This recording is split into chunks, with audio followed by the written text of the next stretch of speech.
Well, good morning and welcome to Coalition for Conservation's webinar. I'm Cristina Talaco, the chair of C4C, and in the spirit of reconciliation, I would like to start by acknowledging the traditional custodians of country throughout Australia, paying my respect to their elders past and present. The purpose of today's meeting is to discuss Australia's important role in building economic and climate resilience in the Pacific, as climate change poses serious threats to the region. We have an excellent panel of experts who will be highlighting the various projects to advance the region's energy ambitions, as well as give us some new bilateral climate change dialogues with Pacific Island countries to better understand their challenges and needs. So it's a great honor to have here Senator Seselja. He's the Minister for International Development and the Pacific. We also have Paul Burke. He's the Associate Professor and Head of the Arndt-Corden Department of Economics at ANU. And we have Dani Robertson, the International Project Manager at ClimateWorks Australia from Monash University. Now, in terms of format, the Minister was planning to stay for the whole of the event, but he's now been called to a cabinet meeting at 9 a.m. So to make the most of his time, I will first invite the Minister to speak. He will be outlining some key policies and projects within his portfolio. Then I'll ask him a few questions if we have time while he's on the panel. And following this, we'll open to the audience to ask questions. So please type your questions in the Q&A box to the panelists. And finally, I'll invite our Vice Chair, Matt Edwards, who's here today with us to make some closing remarks. So this webinar will be recorded and the recording will be circulated to everyone who registered. And it's now my great pleasure to invite the Minister to speak. Minister, thank you so much for joining us. You've had a very busy calendar since you've taken on the portfolio. I know you've just been to PNG and the Philippines. So can I please ask you to share with us some of your activities and projects to advance climate resilience in the region? Well, thank you very much, Christina. It's great to be with you, and it is great to be out of quarantine. I'm only just out of quarantine for a few days. But I know people in Sydney, and in particular, of course, are locked down at the moment. So our thoughts are with everyone who's not able to move around freely at the moment, and we hope that'll change very soon. It was good to meet you in Canberra, and it's great to be able to connect with you online as well. And hopefully in the future we can connect in person again.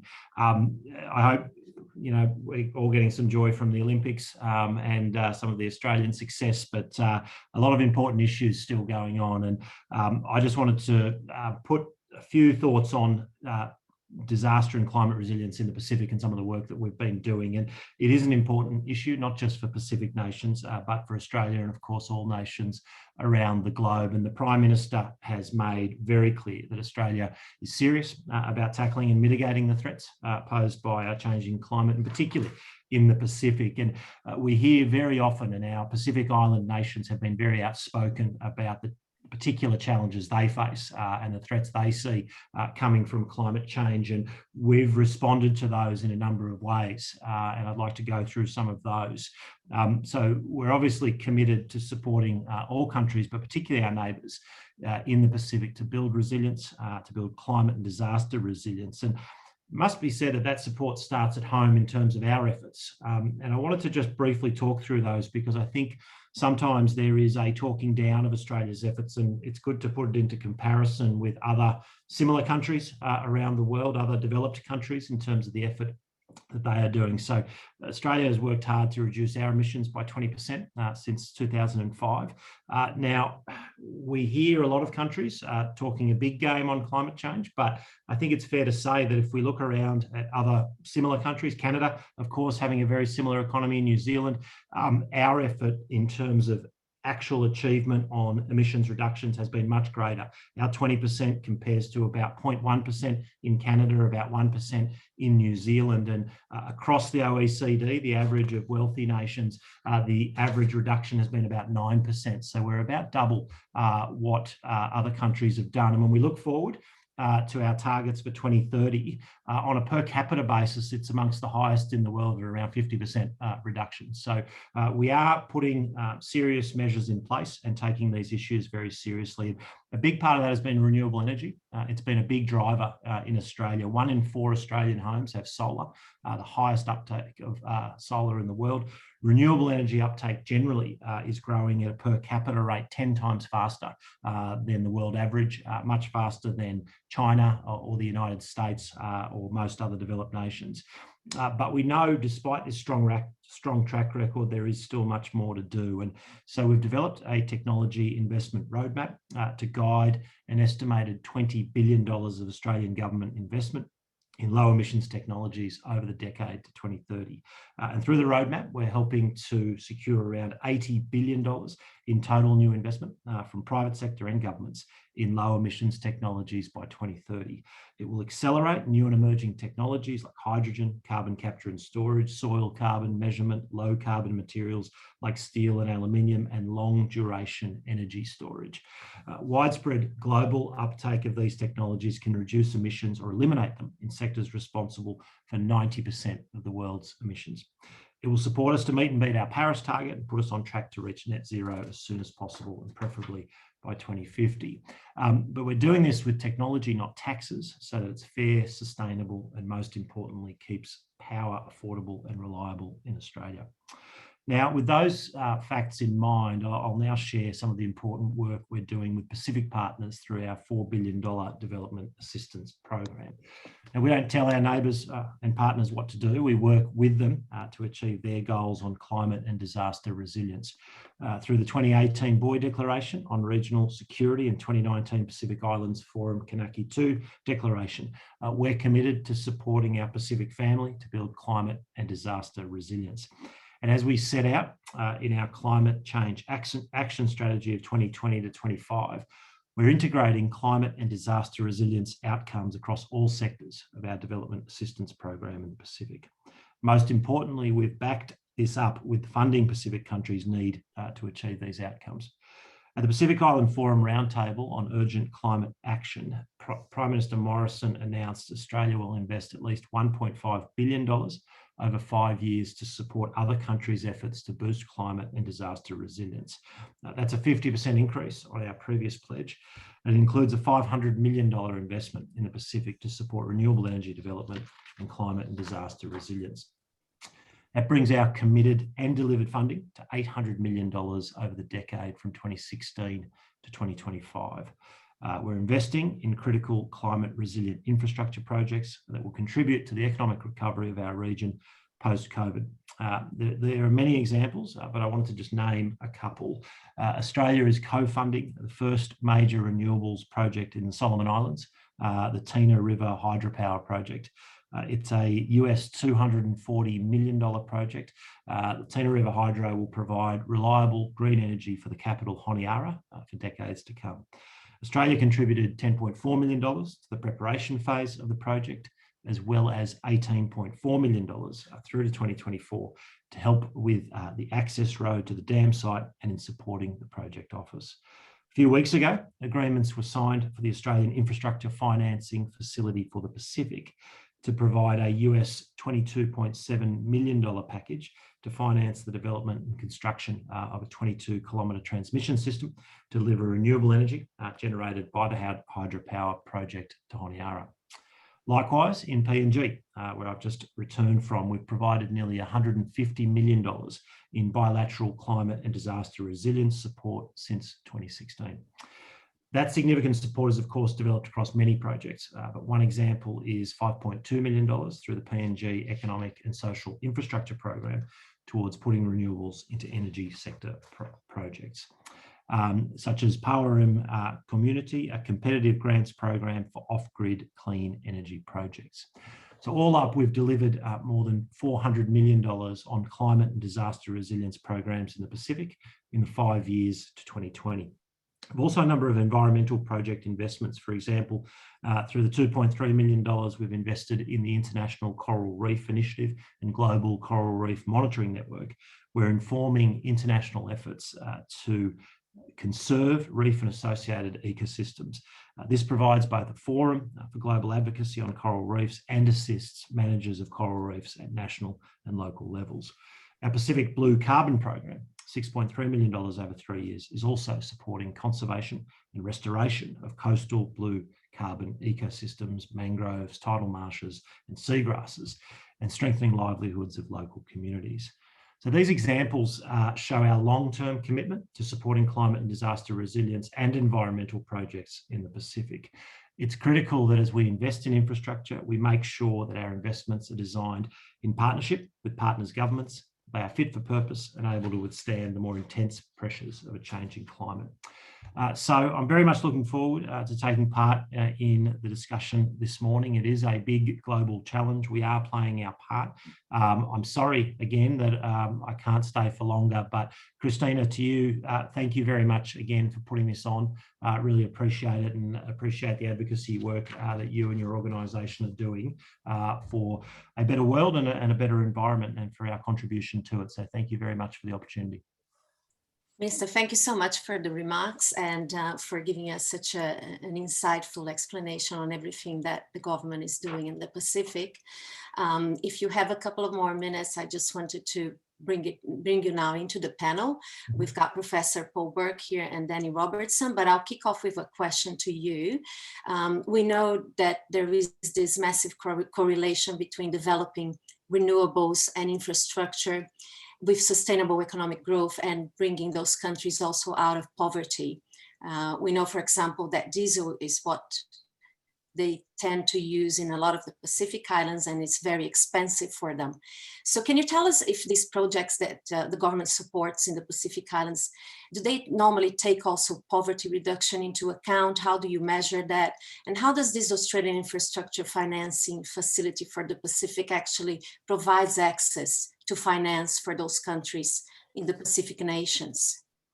Yeah, thank you, Christina. It's a good point. It's a very good question and a good point. In relation to the diesel, that's exactly right. Diesel is one of the main sources of power in many island nations, and of course we know, about the environmental impacts, the emissions there. But also, I think when we look at these energy projects, we are looking at it from a fairly holistic perspective, because obviously, just as in Australia, we want to make sure that when we're investing in new technologies, we do it in a way that keeps energy affordable, that is reliable, that we have baseload. We want to be doing similar things in Pacific Island nations so that their emissions are reducing, but actually their economy is growing and they are getting more reliable and more sustainable energy. So when you look at some of the hydro projects that we've invested in, I think they're a great example. You know, you're talking baseload there. When I was in PNG, we examined the Ramu 2, there's the Ramu River hydro there, which is actually an old hydro power station built, I think, in the 1960s and 70s. And one thing that we can be doing there is actually upgrading that power plant so that it actually gets the maximum power output. So they're getting baseload, they're getting renewables, but it's actually really reliable and preferably more affordable power. So poverty reduction is always at the forefront of everything we do in the Pacific. And that's been particularly heightened in the last year and a half, because unfortunately, what we've seen is that whilst most Pacific Island nations have been relatively spared from high COVID numbers, there are some exceptions to that, particularly Fiji at the moment and PNG. The economic impacts have been actually quite significant because as those economies have shut down or the borders have closed, tourism being such a driver of their economies. So yeah, we absolutely do it in a holistic way. We want to see these environmental projects going ahead, but we want to see them creating jobs and helping to underpin sustainable economies. Thank you, Minister. And of course, your portfolio is really important, not only in that side of poverty reduction and aid, but it's also very important for geopolitics for Australia, because aid and development policy tend to be very much a soft power tool for Australia in terms that is signaling that we care about our neighbors, that we have shared interests and so on. But I see that there's some potential risks to aid effectiveness from focusing a little bit too much on that soft power or diplomatic benefits of what we do there. And, comparing it to the development gains. And there's also a bit of competition because we know that there's lots of other donors in the area that can influence, and we can see the potential for this around China's growing influence in the Pacific. So how do you balance this trade-off between the soft power and aid effectiveness? And how do we utilize this for Australia as a form of ongoing, meaningful engagement with the Pacific region?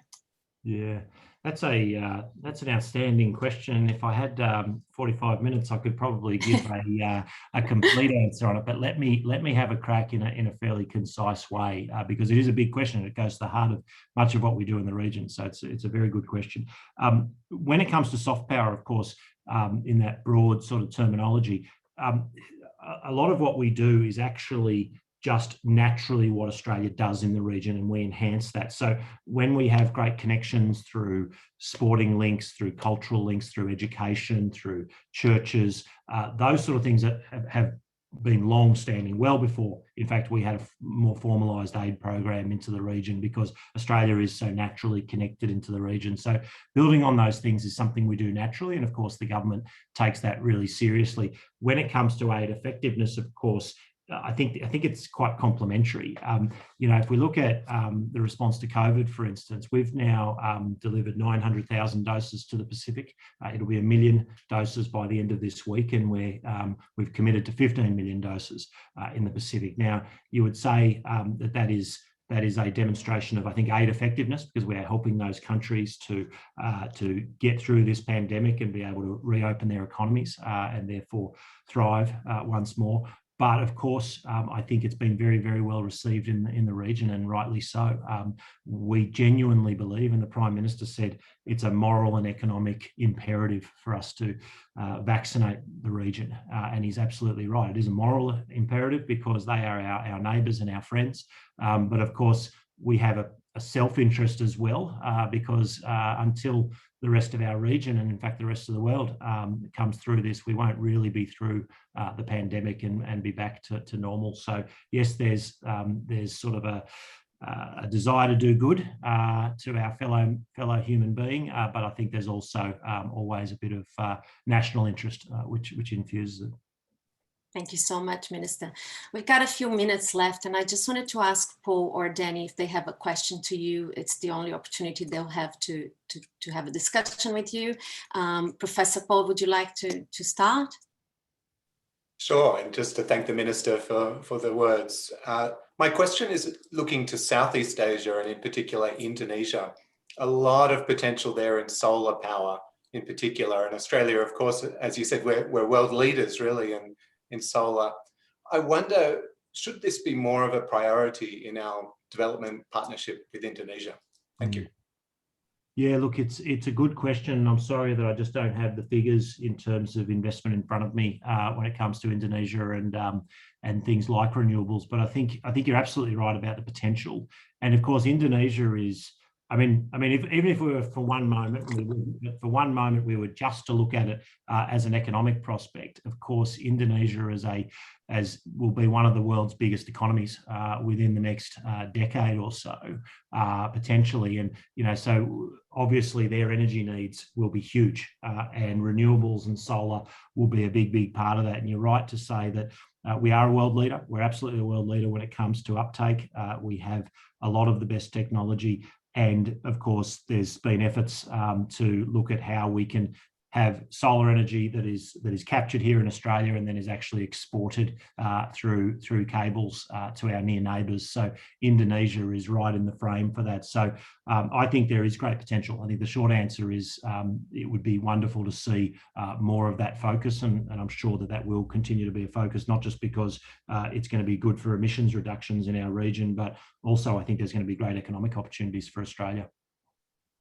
Thank you, Minister. Do you have time at all for another question? I do. I think I've got time for about one more because. Okay, I'll let Dani ask you a question if she has one. No problem. Thank you. Thanks, Chris. Thanks, Paul. And of course, thank you to the Minister for his really interesting words. And I love to hear how our neighbourship and our friendship with the Pacific is so long-standing. And I wonder if the Minister can comment on how Australia might be supporting the Pacific Islands as we head towards COP26. It's a big milestone for the world and for climate action. And I'd love to hear more about how Australia is planning to support our Pacific neighbours ahead of that moment. Yeah, thank you.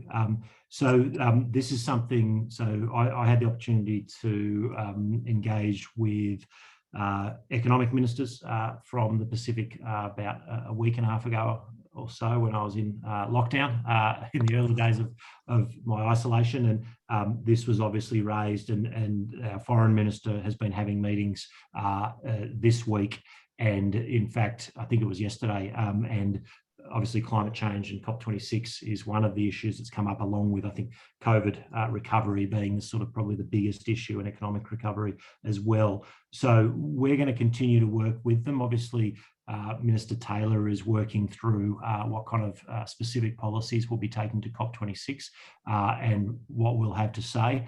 But we have worked all through this period and in a pretty comprehensive way with our Pacific neighbours on how we can help them with disaster resilience, how we can help them with climate policy, and looking at ways of sort of, I guess, increasing that effort. So that's going to continue in the lead up to COP26. But I guess I can't preempt what Minister Taylor might have to say, but needless to say that any decisions we take, any commitments we make will be, of course, partially informed about what it means in our region and quite immediately. So that's been a big part of those discussions, and will continue to be so in the lead up. Thank you so much, Minister, for your time today and for your support to C4C. This was going to be a face-to-face event. Unfortunately, due to the borders closures, we couldn't do it, but we're really looking forward to having you at a face-to-face event very soon for C4C. And we wish you all the best with in your portfolio. Thank you very much for your contribution this morning. Thanks so much, Christina. I appreciate it. Right, as we continue on, we'll bring Professor Paul Burke into the conversation. Paul, welcome again, and it's a pleasure to have you here. And following up on the Minister's comments, can you tell us a little bit about the opportunities for zero carbon energy uptake in the Asia Pacific, and how Australia's development program has this potential to play an even bigger role, as you mentioned, especially on solar? Thank you very much, Chris. And yes, just to start off by saying it's a very exciting time, so many opportunities in clean energy at the moment. And of course, a lot of challenges as well, and hurdles to overcome in making a rapid switch to zero carbon energy throughout the region. And colleagues here at ANU, we have a project on this zero carbon energy for the Asia Pacific, looking at these opportunities and also how to overcome some of the policy and other challenges as well. In the Pacific, the current situation in terms of the energy system is not so great, and that was touched on already by the Minister. Extreme reliance on imported oil and vulnerability to price shocks as well. When the world oil price goes up, it's not good news for oil importers. High electricity prices in a lot of Pacific countries, and also a need to be reducing emissions and making that switch to modern renewables and 100% clean energy. So a lot of opportunities there. And for Australia's aid program, really we could be making an even larger difference in the future. We are focusing on this area in particular in the Pacific, but looking to Southeast Asia, Indonesia, for example. Australia, we've learnt a lot in our progress towards adopting rooftop solar and also utility scale solar and wind, and now batteries as well, and other energy storage. And in our development partnership cooperations with Indonesia and with other countries, there is an opportunity for us to be doing more, to be identifying clean energy as one of the key cooperation priorities, and to be really focusing more efforts there in terms of technical assistance. How do we design the mechanisms that will bring clean energy into the grid? How do we make sure projects are sustainable? Solar has been around for quite a while, of course, in remote locations, and especially in the early days, some projects weren't fully successful. There were sustainability issues, repairs weren't being done. There's an issue of curtailment of output from solar and wind farms. And that term means that in some situations, for example, in Vietnam, the wind farm or the solar farm is sitting there ready to be producing every day, or in wind's case at night time. But there are constraints in terms of the grid's ability to be taking that electricity. So in some cases, those facilities have had their output reduced or curtailed. So there are lots of opportunities for Australia to be cooperating and providing assistance in terms of bringing in solar and wind and energy storage as well. And also making sure that these technologies are making a sustainable contribution, that repair networks are working properly, and that curtailment doesn't pop up as an issue as well. Thank you, Paul.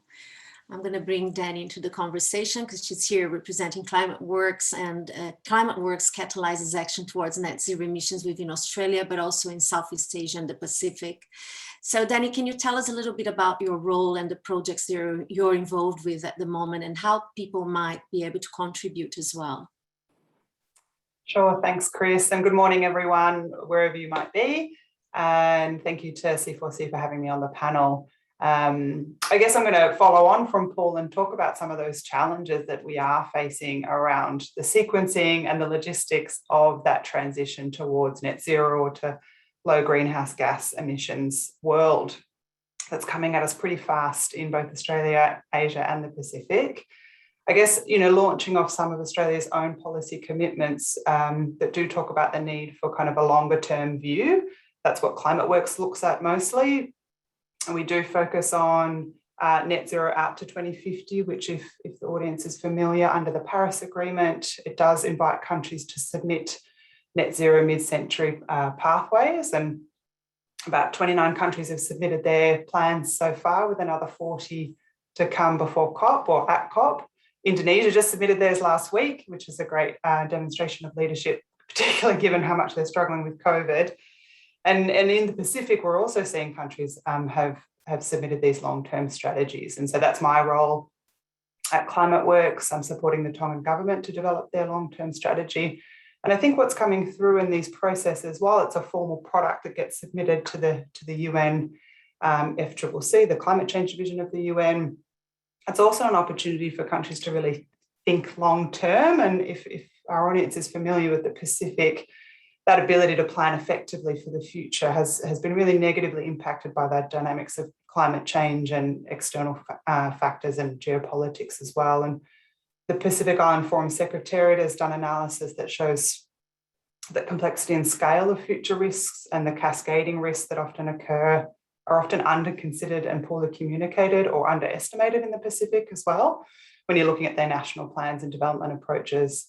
So I think the work that we're doing in the Pacific is, talking to some of what Paul is addressing around the challenges, and often taking a longer term view and backcasting back can help think through some of those challenges. To date, a lot of the planning, even the minister mentioned 2030 and 2025, but often taking that longer term view, putting yourself out to 2050, which is just on the cusp of what's imaginable for most people, and working back and thinking, what decisions would we make differently if we were looking to 2050 rather than to 2030? And we're seeing that in the Pacific. We've seen Fiji has submitted their long-term strategy, Republic of Marshall Islands has as well, and Republic of Marshall Islands has also done a 2050 net zero roadmap for their electricity program, and looked through some of the challenges that Paul's talking about. If you look at that far, what investment decisions do you make differently? And that's why I think long-term planning is really beneficial for the Pacific, because it can help think through some of those infrastructure decisions rather than thinking about what do we need for 2030, what would our population need for 2050, and working back towards that. And there's lots of other co-benefits to that long-term thinking approach. But I'll leave it there and see if there's further questions. Thanks, Dani.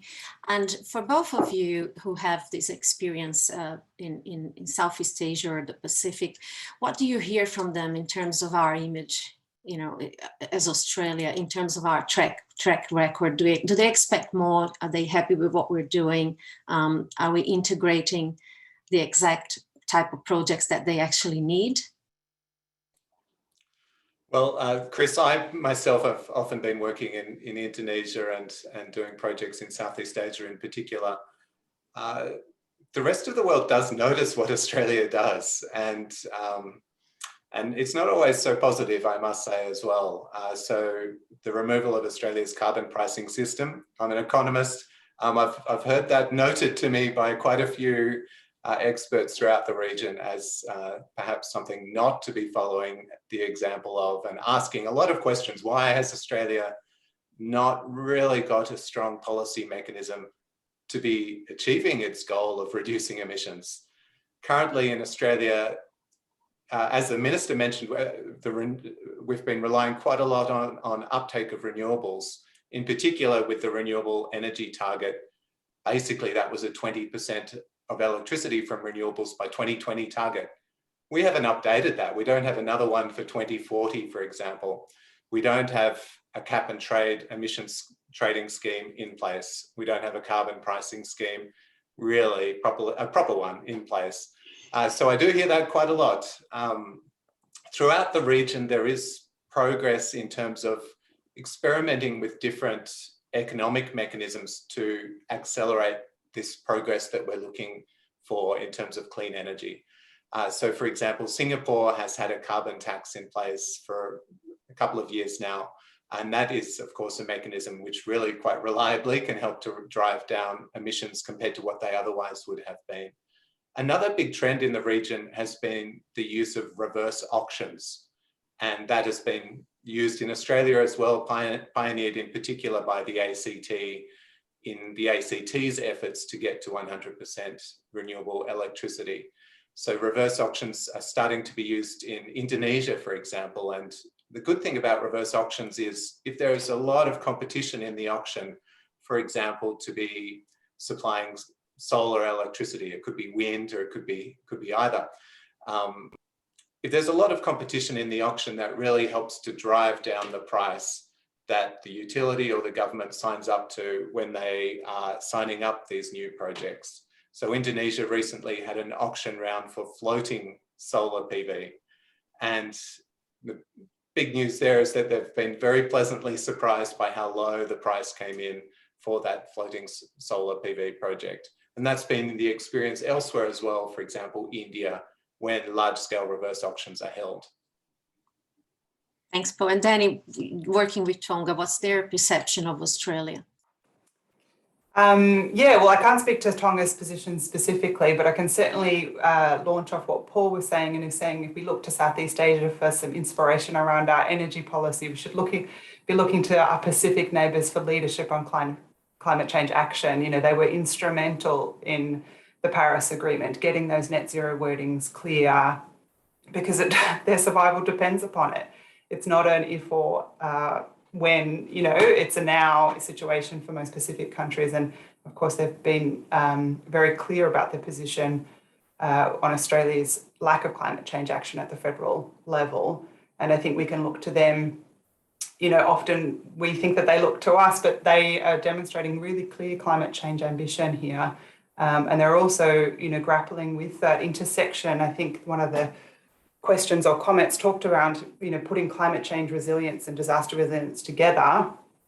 They are separate, but they are interlinked, and so is mitigation. And this intersection between mitigation, adaptation, and resilience is really clear when you think long term. The Pacific, it's so obvious that they don't even question the interrelation between those three pillars. And that's something we're coming to grips with in Australia. It's a long standing history in Australia of dealing with disasters, but that's also common in Southeast Asia. And how you think about all of those things together, I think the Pacific is showing leadership there. And as we lead up to COP and countries like Southeast Asia look at Australia and look at what we're doing, we can also work with the Pacific Islands to demonstrate that leadership that they are also taking the lead on. So the role of government obviously is very important, but it's also crucial for business and community to take the lead on all of those things. So for both of you, Dani and Paul, can you touch a little bit on that importance of encouraging communities and business to build their capacity themselves in the long-term thinking and planning of the Pacific Island countries and in Southeast Asia as well? Yeah, sure. I can go first. So yeah, I can speak to that Tonga experience in which the process of developing their long-term strategy for submission to the UNFCCC has been being done in quite a participatory way, which, again, if our audience is familiar with the Pacific, and I'm sure Paul knows this too, is that it's a very common approach, the Talanoa dialogue approach that is a legacy from the Fiji presidency of COP.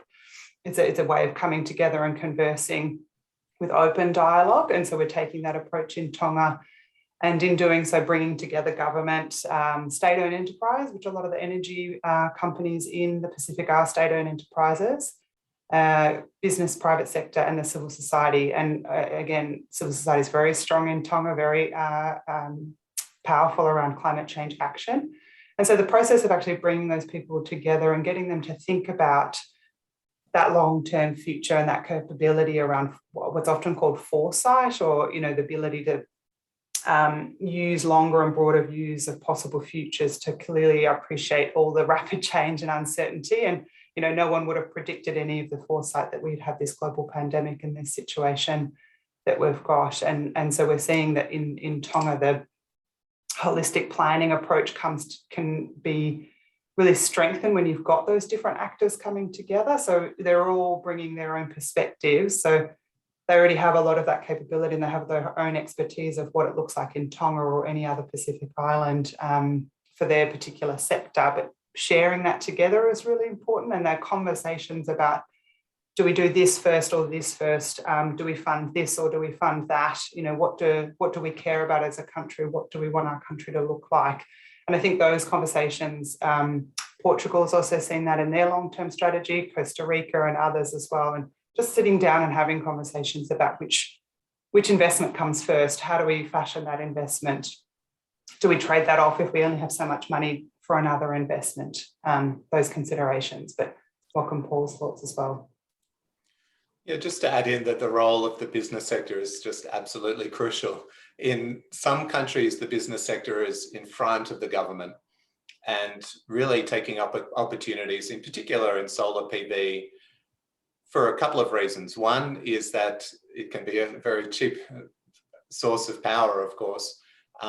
If you're thinking about in Southeast Asia, if you have a large hotel with a large roof, then that's a good opportunity to make some money from it and to reduce your electricity bills. Also, a very important initiative has been the RE100 initiative and similar initiatives as well, in terms of companies declaring that they're going to be 100% renewable energy.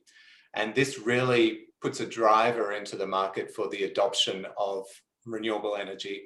And often, the corporate sector is leading the way, and that's partly true in Australia as well. I might move to some questions being placed on the Q&A box, and also we've received some questions when people registered.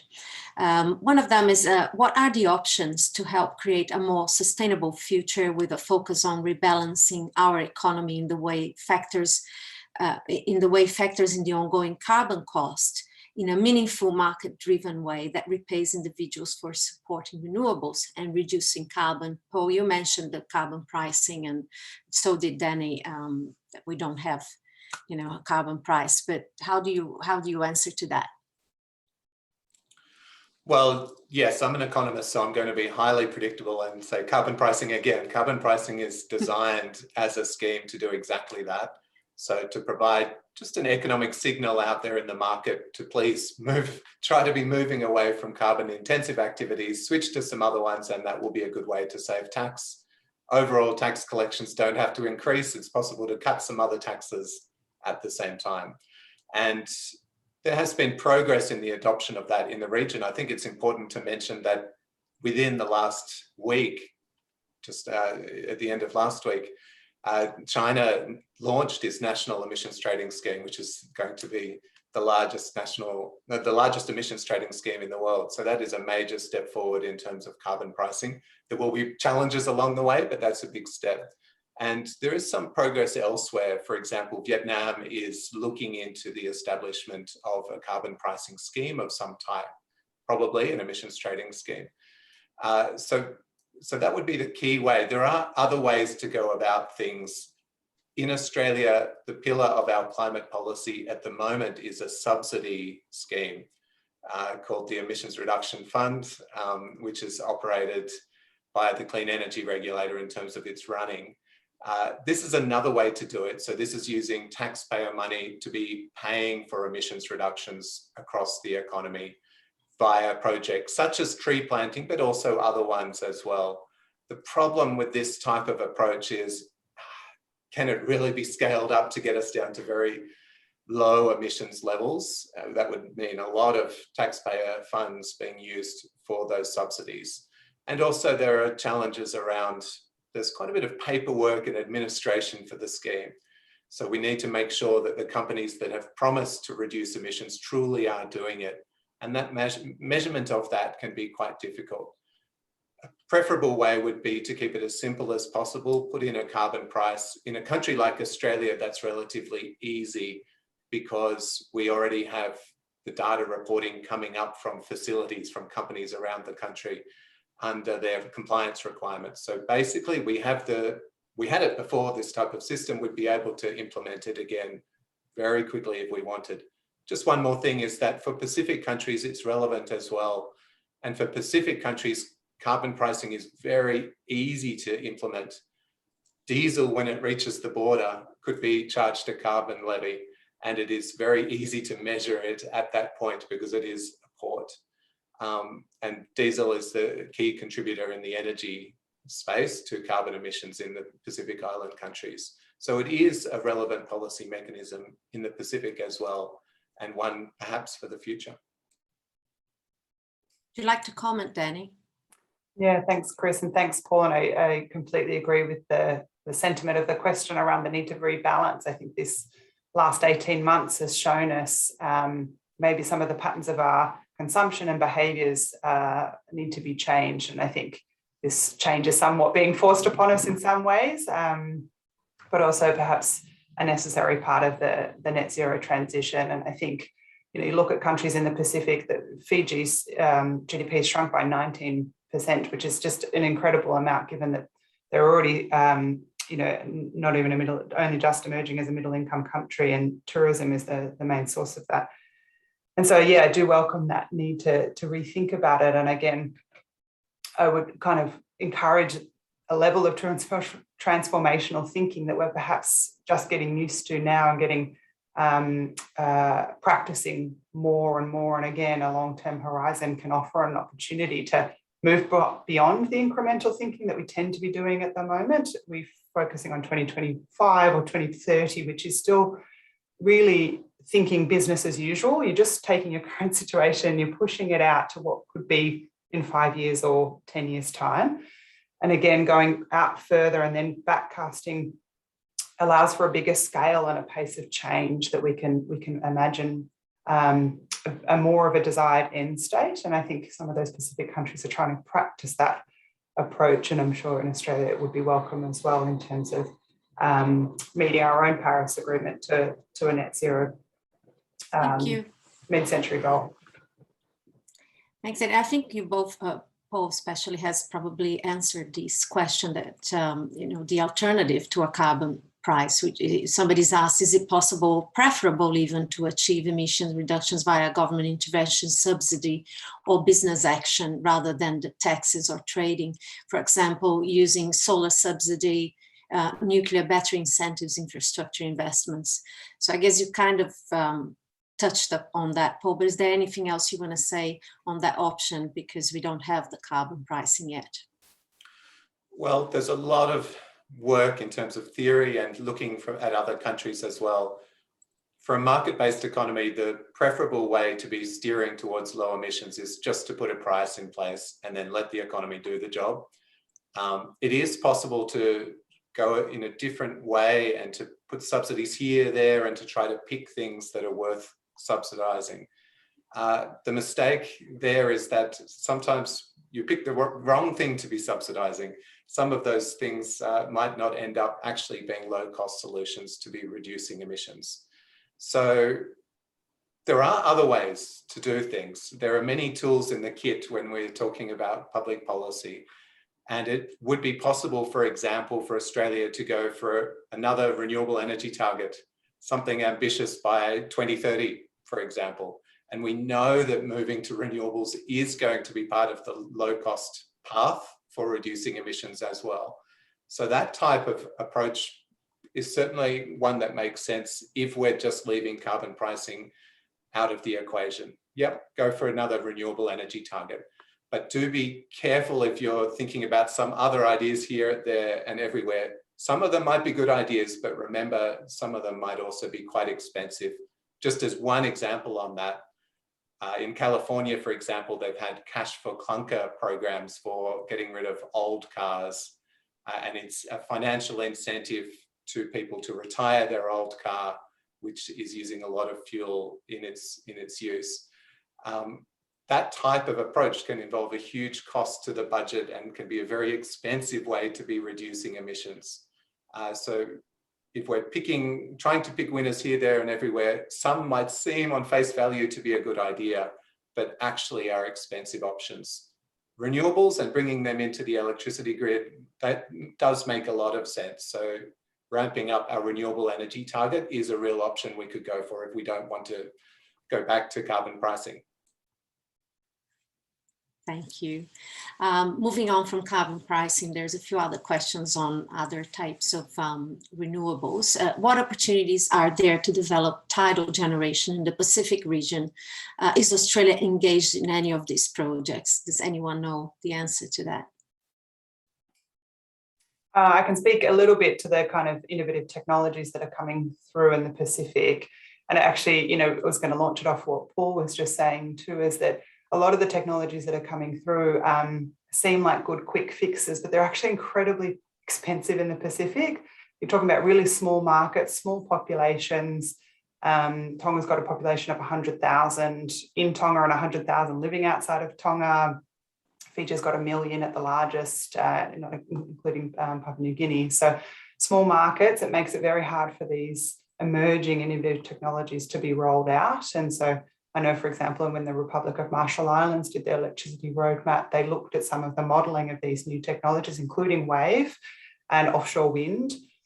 And a lot of it also requires big sizes, large-scale solar panels are often bigger than the Pacific Islands can actually factor in. It would take up the whole coral atoll of some of these islands as well. And I know that also you have to factor in, and this is even an example from the electric vehicle, the waste and the unintended consequences of some of these technologies on small land masses.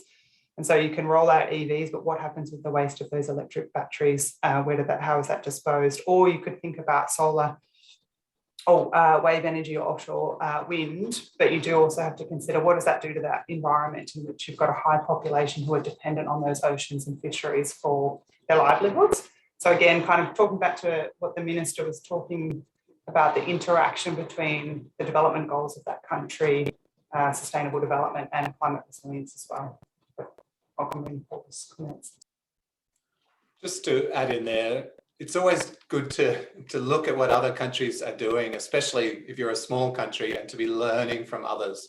Solar PV is very cheap these days, and for Pacific Island countries, it's a great opportunity to be buying these panels produced at low cost in China and elsewhere and to be using them. Whereas tidal, we wait to see the future, but tidal generation so far has been very minimal in its contribution and has been expensive. So in short, go for what is working cheaply elsewhere. And the Pacific Islands are very sunny places, so quite a suitable place for solar PV. What about biogas? Somebody's asking on the Q&A, and biogas and storage thereof. Is that an opportunity for that?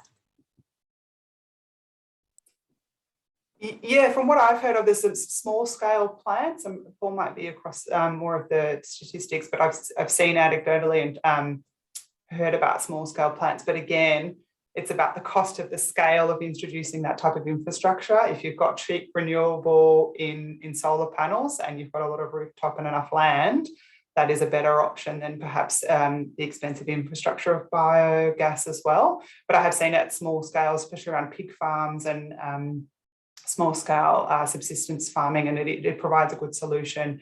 And it also can, in some instances, help offset the burning of local firewood, and that which is more common for cooking, especially in Tonga.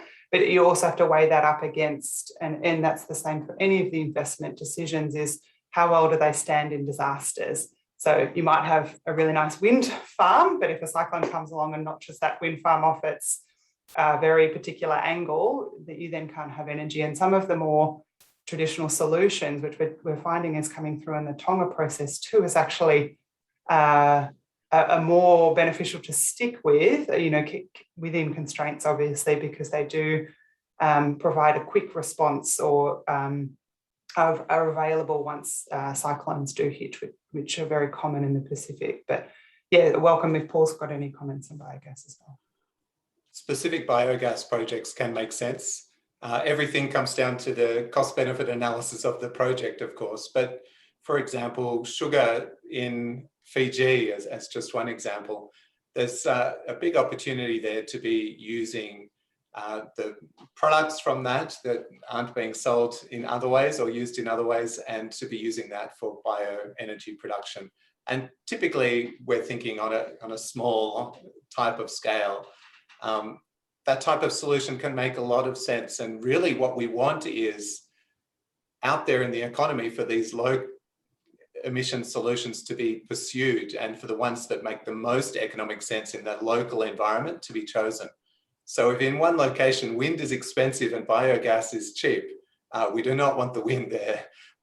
We want the economic signals and the market to be working well in terms of identifying what works in a local context, and in particular in terms of cost, but also in terms of reliability as well, and resilience, as Dani was mentioning. And biogas scores relatively well in terms of that. So yeah, handing back. Thank you. There was a couple of questions about the Great Barrier Reef. I'm not sure if you two you will be able to answer, but what I know about it is that Australia has provided 16 million through the partnership for the Secretariat of the Pacific Regional Environment Program. It's called the Pacific Ocean Litter Project. In terms of the Great Barrier Reef, that's what Australia's contribution has been to combat, more to looking at plastic pollution rather than protecting the reef against climate change, let's put it this way. But does any of you, are you in a position to comment, Paul or Dani, on the reef, or even Matt, who's on the line? Well, just to mention that, of course, the long-term threat to the Great Barrier Reef is global warming and climate change. So the key thing will be reducing global emissions. There are also other local threats to the reef, such as nitrogen runoff and so on. And there is some experimentation in Australia in terms of schemes that pay farmers in the area to change practices to reduce runoff that goes onto the reef. So one point here is that Australia actually is at the frontier of innovation in terms of the use of small-scale market-based mechanisms. So subsidy and reverse auction schemes, we do use them for emissions reduction projects.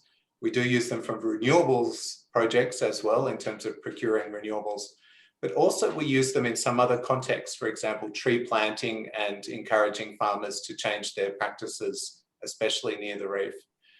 So the use of these types of mechanisms, subsidy schemes, targeted to try to change local behaviour, in some settings that really can be quite an effective way, and it can be hard to think of alternative approaches to be addressing those specific issues such as nitrogen runoff. Thank you very much, Paul. And Dani, a last question to you before I bring Matt in. How do you see Australia's commitments in the Pacific benefiting from long-term thinking? Thanks, Chris. Yeah, so as the Minister mentioned, Australia already has a lot of policies, initiatives that are that reference good governance and in particular long-term planning processes. And so it really stands to gain from practicing this more with the Pacific and encouraging it more. And so in the Climate Change Action Strategy, it encourages partner countries to contribute to global efforts against climate change and build their resilience through governance and participation. And so that's already within this Climate Change Action Strategy. It's got a reference to that, and the more recent Partnerships for Recovery, Australia's COVID-19 development response, has a focus on stability, and improved governance as a pillar of that stability action area. And so it's already got the mechanisms, but I think the follow through could come in the form of the type of funding and support that Australia is giving in its aid program to the Pacific. A lot of it still is in that shorter time frame, which leads to that, that short-termism that we've been talking about, and an ability to plan on a longer term. So I think that could be something that could be looked at as like, how can we kind of encourage a longer term? We're always going to be neighbours with the Pacific. We're always going to be supporting and be their friends, and it's a reciprocal relationship. And so how can that funding start to move to a longer term view that can enable countries to think a bit further ahead than their current kind of 5-year funding cycle or the bilateral funding that they're getting? And so that's where Australia could come in and make some of those longer term commitments. And also, I think, encouraging through those regional bodies that already exist that Australia is working through, like the Pacific Island Forum Secretariat, encouraging that capability around long-term thinking. So, practicing foresight, scenario analysis, things that are more common here in Australia, and Paul's referenced those as well, as how do we encourage Pacific Islands to also build their capabilities, and won't have benefits just for climate change action, but also across their development objectives around thinking ahead into the future. And in particular, they're struggling with COVID-19. In some countries, they're completely locked down and isolated. And in other countries like Fiji, they're absolutely being decimated at the moment. And so again, a longer term commitment, bigger, broader thinking that looks out to the multiple futures we might face can help with address those short-term problems. Over to Paul. Thanks, Dani. One last question popped up on the Q&A, but I don't know if we touched on that, but it's about your views, for both of you, on the role of microgrids in the Pacific. Well, totally, microgrids will be very important. I mean, many Pacific Islanders live on small islands that will not easily be connected to some type of big national or international grid. And microgrid technologies are improving very quickly as well, the use of batteries and so on. This is another area where Australia could make a big contribution. We are doing some work on microgrids in terms of, in some locations in Australia, we already have microgrids, and there's research going on at ANU elsewhere on how best they can be working. So there's a lot of ability for Australia to be helping in the Pacific for making sure that microgrids, first of all, are clean, that they're not based on diesel, and also that they're working in a very reliable way and that they're resilient as well. It's not always simple to be setting up these systems in a very remote location. If something breaks, then what happens? So a lot of thought needs to be put into the initial project or program design to make sure that the project won't just be looking good for 1 year, that there will be a sustainability plan around it, a supply chain consideration. How will those parts get there? Just briefly, in Indonesia, one thing that's still quite common to hear, and remote communities in Indonesia have been using solar PV for decades, for quite a long time. There is a bit of a negative impression of solar PV in that, there's a project in the 90s that wasn't working well, it broke down, we couldn't get the parts from Austria, and so on. These types of stories, we need to be making sure that systems from here on are designed in a way that will keep working and that will be sustainable as much as possible. And that's important to be demonstrating. It works here, okay, let's use it here, and then it can keep expanding out. I'll just add one final point onto Paul, is that we could actually, again, here's where we could look to the Pacific to learn a little bit about microgrids. Obviously, they're very important, but Palau, which is one of the smallest countries in the world, has the biggest microgrid in the world, 35 megawatts of dispatchable energy, and I think 45 megawatts of energy storage.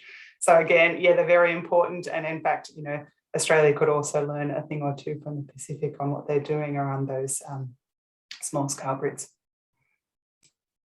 Thank you. Well, that's all we have time for, but I'd like to invite our Vice Chair, Matt Edwards, now to make the final remarks. He's our Vice Chair. He's also a solar research scientist from the University of New South Wales and the Solar Technology and Manufacturing Lead at Fortescue Future Industries. Over to you, Matt. Thanks, Christina. Yeah, distinguished guests, thank you so much. Members of C4C and other friends on the line. Look, I hope you've all enjoyed the informative speakers that we've organised for you this morning. It was really fantastic, and it's my great honour to thank them. Minister Seselja talked about Australia's achievements in the climate space, including highest uptake of solar power in the world per capita. Talked about $4 billion development assistance program, including investment in the Pacific to support renewables, with the Tina River project in the Solomons given as an example. It's important to look at energy projects from a holistic perspective. So it's not just about reducing emissions, but also contributing to jobs and economies of these islands. And he also touched on the effort to vaccinate the Pacific, which is, a strong economic and moral imperative for us. Thanks to Associate Professor Burke, who discussed the Zero Carbon Initiative for the Pacific. As he mentioned, the Pacific has an extreme reliance on imported oil and diesel, and there's issues in the Pacific Islands around renewables projects, including logistics, and things like severe curtailment and so on. Pacific countries do really notice what Australia does, when they see that we don't have a carbon pricing scheme or a lack of visionary policies, they notice that. He mentioned that carbon pricing schemes were necessary for the Pacific as well, and touched on other sort of cheap and easy solutions like cheap solar panels from China and so on. Thank you to Dani Robertson from ClimateWorks.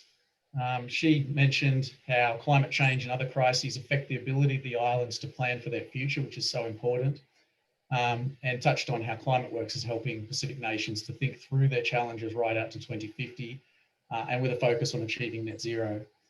These islands, many of them have unique logistical challenges, small amount of land area, transport's difficult and hard to dispose of waste. And it's important that when we plan these initiatives, we're thinking of challenges like that. So my experience in the Pacific, in 2019, I participated in a scoping study for a solar PV startup, Blue Volt, that I was involved in, looking for good sites to install solar power systems to offset diesel generation. And this is work that was later funded by the Honnold Foundation. And I was struck by the magnitude of the problem. A country basically beholden to diesel generation and the diesel supply chains, and some of the world's most expensive energy. So therefore, most of the country just didn't have power at all. Clinics didn't have refrigeration, families didn't have lighting, kids didn't have good access to education. And ironically, this is a part of the world that stands to lose the most from unfettered fossil fuel usage. It's both highly susceptible to sea level rise and seeing some of the world's highest levels of sea level rise. In Nagella Island in the Solomons, I was standing on a beach watching kids jump into the ocean from the branches of a huge tree that was growing on the shoreline. And we were hosted by John, who was a village elder and the main employer for miles around. He told me that when he was a kid, he couldn't jump into the sea from that tree. And I asked if the tree had grown bigger. And he said, yeah, it grew bigger, but the water's also closer now. You can see it comes right up to the position of the tree trunk, and the position of the tree trunk hasn't changed. So I asked how much further away was the water when he was a kid. And he said, maybe 10, 20 meters. I said, that must worry you. And he said, yeah, it worries me, but what can I do? We need countries like Australia to help us. And he didn't say that in an ironic way. There's an expectation there that Australia really will help, and they really do consider us as friends. I was often told that they prefer Australian technology to that of other countries, and they think that our solutions are good solutions. We've helped out a lot in the past, whether it's through the Ramsay mission to the Solomons or the Australian-funded Coral Sea internet cable. These things are really appreciated. And the Pacific Step Up, implemented by the Liberal government, has really been warmly received, and it's brought us significant political capital, and we should take care to maintain that capital and not squander it. In crises, we need the support of our Pacific neighbours, and we need to support them. So whether it's climate change or COVID, they look to us for leadership. They're watching Aussie sport. They're watching the state of origin, right? They consume our media. They're dependent on the AstraZeneca vaccine. And when our politicians and media denigrate it, they hear that. They hear things like that.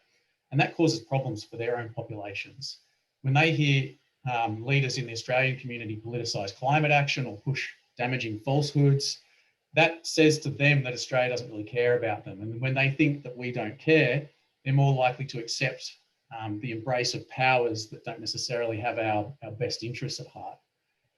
So some of these solutions are so easy. It's like solar power in the Pacific and Indonesian islands to replace diesel. It's just really a no-brainer. It comes down to logistics and political will.